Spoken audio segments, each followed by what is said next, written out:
How's it going, guys, and welcome to the Minute channel. Today we have a discussion video here today and regarding Shin Megami Tensei. So Shin Megami Tensei is one of my favorite games of all time. It's a game that I play a lot here on the channel, whether it's Shin Megami Tensei 5, Shin Megami Tensei 4, or obviously other spin-offs out there, including the Persona series.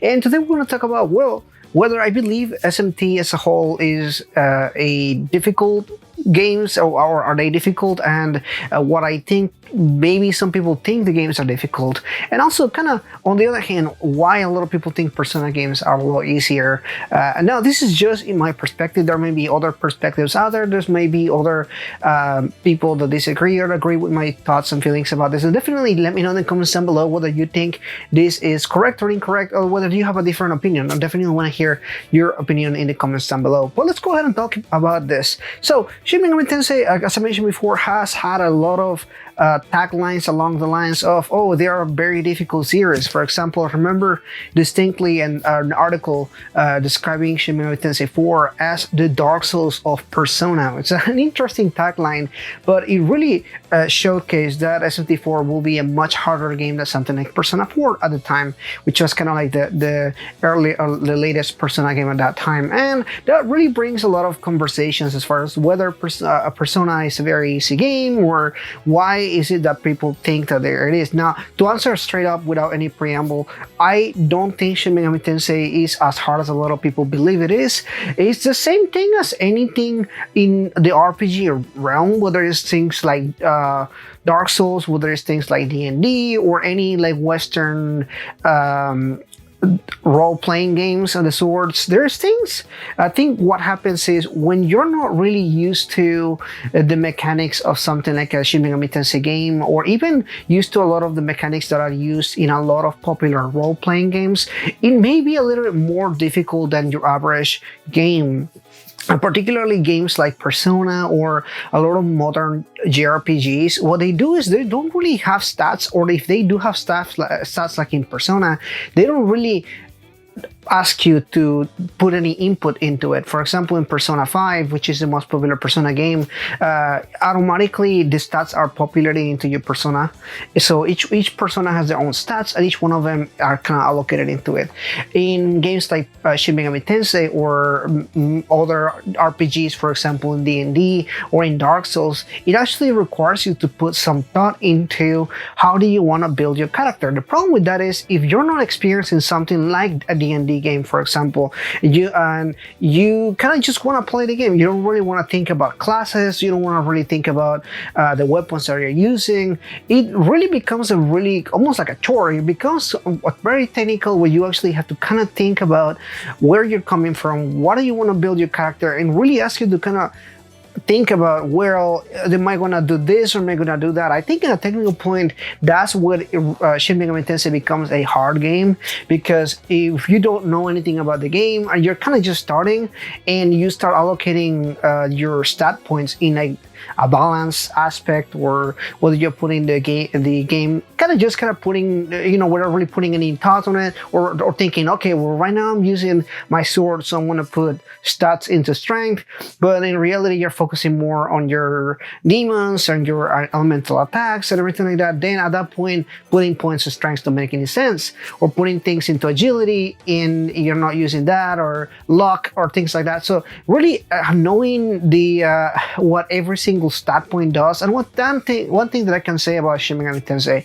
whether you're a fan or not a fan, is that Shin Megami Tensei doesn't do a pretty good job as far as like explaining what every single stat does, and that's fine. A lot of games don't do that, but Shin Megami Tensei really doesn't tell you anything about that. So unless you kind of try to do your own research, or maybe just experiment in the game itself, and you're trying to actively learn that kind of stuff, I think that itself can be a very big wall for a lot of new players, a lot of newcomers that they're playing a Persona game and they're saying, okay, well, I just want to play another JRPG. I really love the way Persona does elemental attacks, and the demons look pretty cool, and I like the designs or something like that. And when you jump and the game just kind of throws you in the wild, and that's one thing that Shin Megami Tensei is also known for, is having basically no menus, as far as like giving you tips on how to do things, or sometimes it really lacks tutorials and that kind of stuff. I personally played enough JRPGs to know kind of how to play games in general, but to a beginner, somebody that doesn't really play JRPGs in general, it's a complicated thing where it really doesn't allow you to play the game because you're too busy kind of learning the basics and learning that kind of stuff. I think that's where people will consider the game difficult. Now, personally myself, I don't think Shin Megami Tensei games are actually difficult. I think they are technical. I think they are tactical in a sense where it requires you to really think about a lot of things. You know, it requires you to think how your party is going to be built. It requires you to think how your main protagonist is going to be built, and kind of what do you want to get out of the game, because there's a lot of things that you can or you don't actually need to do in the game, or in any of the particular games, whether it's 75 or any of the spin-off games or anything like that. They work pretty much very similarly in that sense, and I'm just using SMT as a blanket. It could be most SMT games, again, they kind of play in a similar role. Since Shin Megami Tensei 3, they kind of have like a really similar gameplay style. Of course, there's a lot of unique things to each game, whether it's Nocturne compared to SMT4 or SMT5 or Skullcrackers or any of the other many spin-offs there out there.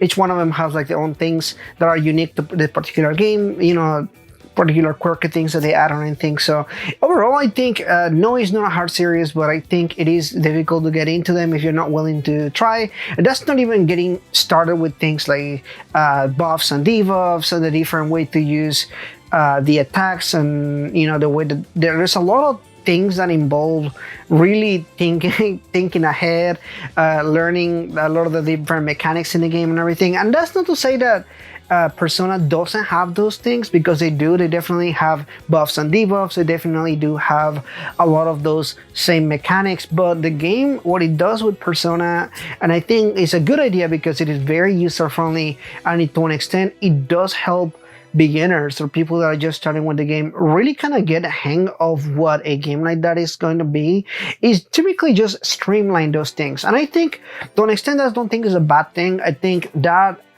invites more people in. You know, I've seen a lot of people, especially over the years, coming into the Persona games just kind of not even knowing anything about JRPGs. You know, they like the way some of the characters look. They like the way that the stories may be told. Maybe somebody told them, hey, you're going to like this game. It has a dating sim and all that stuff. But then when they actually jump into it, you know, they have the JRPG aspect of it, the grinding, the going into dungeons, you know, choosing the personas, the elements, you know, all that kind of stuff.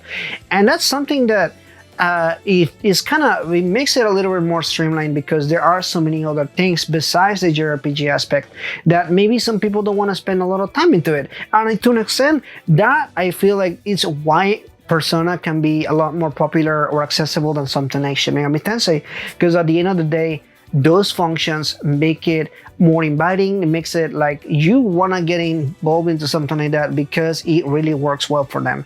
But anyway, that's pretty much my take and opinion a bit about why I think SMT is can be difficult to new players. But do I think that is difficult or hard? No, I don't think it is. I also don't think Persona is easy per se. It's just, again, it's just a more streamlined version of what is known for SMT, and I think it works pretty well. I think the different series does different things for different people. Not every game is gonna be the same for everybody. Some people have different preferences, but at the same time, some people are not really invested in JRPGs in general. And I think, again, that's why it works so well with games like Persona, because it doesn't really require you to be a master at like JRPGs or like D&D or anything like that. It doesn't require you to like do extra effort into that kind of stuff.